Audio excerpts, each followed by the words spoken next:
வணக்கம். ஒரு நாள் கலாம் ஐயா தன்னுடைய கண் பரிசோதனைக்காக மருத்துவமனைக்கு போனாருங்களாம். அது மதுரையில இருந்துச்சுங்களாம்.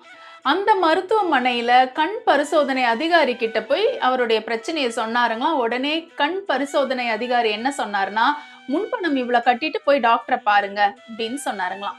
உடனே கலாம் ஐயா முன்பணம் கட்டுற இடத்துக்கு போய் நின்னாருங்களாம். அங்க ஒரு பெண்மணி இருந்தாங்களாம். அவங்க என்ன சொன்னாங்கன்னா, "இவ்ளோ பணம் நீங்க கட்டணும்னு" சொன்னாங்களாம். கலாம் ஐயா கிட்ட அவ்ளோ பணம் இல்லாததுனால காசோலை குடுத்தாருங்களாம். அதாவது செக் குடுத்தாருங்களாம்.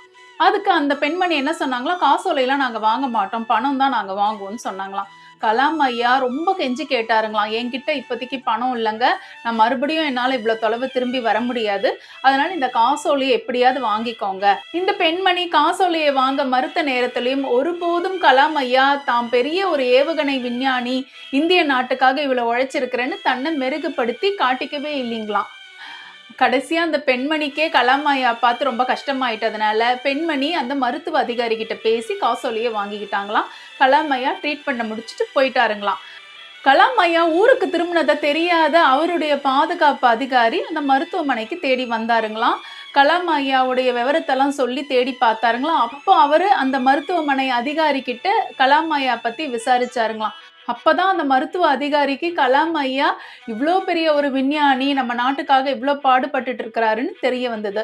உடனே அந்த மருத்துவ அதிகாரி கலாம் ஐயாக்கு ஒரு மன்னிப்பு கடிதம் எழுதி அந்த அதிகாரி கிட்டயே கொடுத்தாருங்களாம். இந்த சம்பவத்துல இருந்து நம்ம ஒரு விஷயத்த தெரிஞ்சுக்கலாங்க. பணக்கார பசங்க தப்பான ஒரு ரூட்ல போயி டிராஃபிக் போலீஸ் கிட்ட மாட்டிக்கிறாங்க. அப்போ உடனே டிராஃபிக் போலீஸ் ஃபைன் கேட்டா இவனுங்க என்ன சொல்லுவானுங்க தெரியுமா? "எங்க அப்பா யாருன்னு தெரியுமா? நான் யாருன்னு தெரியுமா?" தான் சொல்லுவாங்க. இந்த இந்திய நாட்டுடைய ஏவுகணை விஞ்ஞானியான கலாம் ஐயா ஒருபோதும் நாட்டின் ரகசியங்களும் காட்டிக் கொடுக்கல.